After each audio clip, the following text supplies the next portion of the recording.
Ukraine जंग के बीच दक्षिण चीन सागर में अमेरिका की चुनौती से निपटने के लिए चीन का रूस से भरोसा उठ गया। खबर है कि उसने लंबे समय से अपनी नौसेना के बेड़े में शामिल रूसी एंटी सबमरीन हेलीकॉप्टर KA-28 को रिटायर कर दिया और इनकी जगह उसने अपने सबसे आधुनिक Z-20 एंटी सबमरीन हेलीकॉप्टर को तैनात करने का ऐलान किया, जिसकी ताकत का उसने 23 अप्रैल को अपनी नौसेना के 73वें स्थापना दिवस पर प्रदर्शन भी किया था। चीन का दावा है कि इस घातक हेलीकॉप्टर की तैनाती से उसे दक्षिण चीन सागर में अमेरिका की चुनौती से निपटने में मदद मिलेगी और ये अब तक वहां तैनात रूसी हेलीकॉप्टर KA-28 की जगह लेगा। मतलब चीन ने रूस के इस घातक हेलीकॉप्टर को तमाम खूबियों के बावजूद रिटायर करने का फैसला कर लिया। हालांकि इसके लिए उसने रूसी हेलीकॉप्टर के सभी उपकरण पुराने होने की दलील दी और दावा यह किया कि रूस का KA-28 दक्षिण चीन सागर में तैनात उसके युद्धपोतों की जरूरतों को पूरा नहीं कर पा रहा है। इसके साथ ही चीन ने यह भी कहा कि उसका आधुनिक Z-20 हेलीकॉप्टर न सिर्फ रूसी हेलीकॉप्टर से ज्यादा लंबी उड़ान भर सकता है, बल्कि इसमें उससे कहीं ज्यादा घातक गोला बारूद लोड किए जा सकते हैं।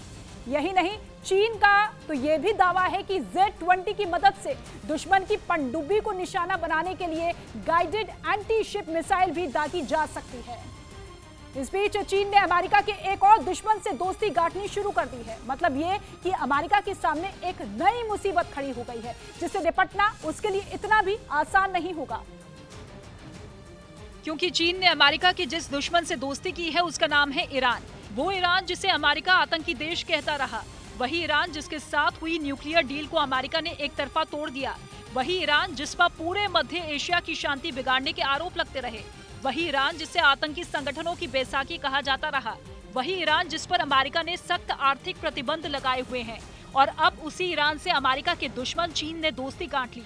इसकी शुरुआत तब हुई जब 27 अप्रैल को चीनी रक्षा मंत्री ईरान की राजधानी तेहरान पहुंच गए, जहां उन्होंने ईरानी सेना के chief of staff Mohammad Bagheri से मुलाकात की, जिसमें यह तय हुआ कि दोनों देशों के बीच रक्षा सहयोग बढ़ाया जाएगा। मतलब ये कि आने वाले दिनों में चीन ईरान के साथ अपने सैन्य संबंध मजबूत करेगा, जिसका सीधा असर अमेरिका पर पड़ेगा, क्योंकि चीन पहले से ही रूस के साथ है, जो अमेरिका का कट्टर दुश्मन है, और अब चीन ने अमेरिका के दूसरे दुश्मन ईरान से भी हाथ मिला लिया। मतलब ये कि चीन अमेरिका के विरोधियों के साथ अपने संबंध मजबूत करने में जुटा है, ताकि वक्त आने पर उसे कड़ी टक्कर दी जा सके।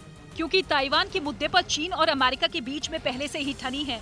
चीन ताइवान को अपना हिस्सा बताता रहा है और यूक्रेन पर रूस के हमले के बाद से ये दावा भी किया जाने लगा था कि चीन किसी भी वक्त ताइवान पर धावा बोल देगा, जिसके बाद अमेरिका ने चीन को चेतावनी दी थी कि अगर ऐसा हुआ तो उसे गंभीर परिणाम भुगतने होंगे। और अमेरिका की इसी धमकी के बाद से चीन ने उसके विरोधियों के साथ अपने संबंध मजबूत करने शुरू कर दिए। रूस के यूक्रेन पर हमले के बाद से चीन पुतिन के साथ खड़ा है और अब उसने अमेरिका के कट्टर दुश्मन ईरान से भी अपने संबंध मजबूत करने की दिशा में कदम बढ़ा दिए। ये बात भी सामने आई कि ईरान ने परमाणु समझौते पर बातचीत में चीन और रूस से समर्थन भी मांगा है। यही नहीं, ईरान रूस से हथियार खरीदने के लिए डील कर रहा है, जिसमें सुखोई 5 लड़ाकू विमान और S-400 air defence missile system शामिल है। इसके अलावा यूक्रेन मसले पर ईरान का स्टैंड कमोबेश चीन की तरह रहा है और ईरान अब तक रूस की निंदा करने से बचता आया है। इससे पहले 2019 में ईरान और रूस के साथ 3 नौसैनिक अभ्यास भी कर चुका है।